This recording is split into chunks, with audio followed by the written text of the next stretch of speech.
Hello, I'm Chaplain Eric Tischer, and thank you for visiting Chaplain's Corner. I want to show you something that I hung in my office recently. It's this sign that I have right here. I've actually had this sign since October of 2017. A little story of how I got this sign.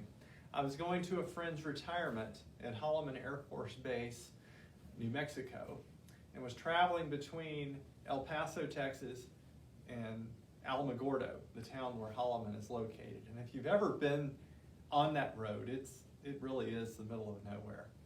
Well, I saw this little junk shop off the side of the road, and I love to stop and shop for junk.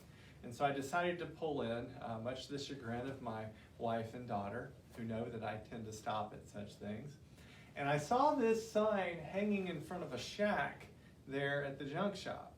And so I talked with the proprietor there and asked him a little bit about this sign. It turns out this sign had hung for many, many years outside of a VA hospital in western South Dakota, and it hung in the elements. And if you notice, it's bent up, and the paint is faded, and it's chipped, and there's even a little bit of rust on this sign. But being a Protestant chaplain myself, I felt this needed to go home with me. So after a little bit of negotiating, I worked a cash deal with the proprietor. But what I like about this sign is the very thing that a lot of people would scoff at: the missing paint, the dents, the faded portions, the rust.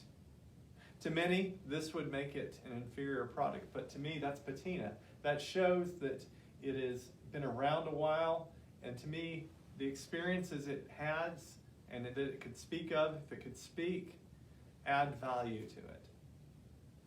This month, actually specifically on September 12th, is Grandparents' Day.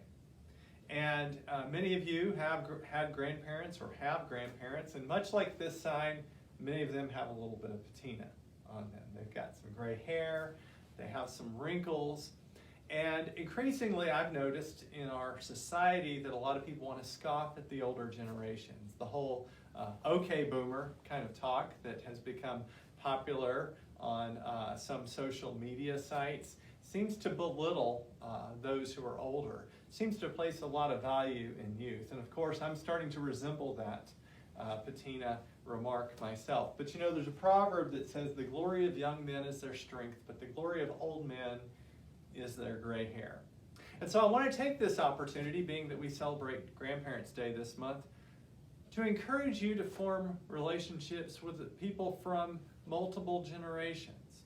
It can be easy, it can be tempting for us to stay in our niche or close to our niche and only know those of like age. But the reality is we can learn a lot from those who are older than us. We can also learn a lot from those who are younger than us. But sometimes that takes a little bit of work. For somebody like me, who's right in the middle, Generation Xer, it's fairly easy for me to know some boomers to be friends with. It's fairly easy for me to know some millennials to be friends with. But when it comes to making friends with builders or with Generation Z, it takes a little bit more of a concerted effort on my part. But that's important because their experiences inform them differently. They give different perspective. And so what I want to take this opportunity to remind you to do is just that. Form relationships with multiple generations. Don't scoff at the patina or the lack of it. Learn to value it. This has been Chaplain's Corner.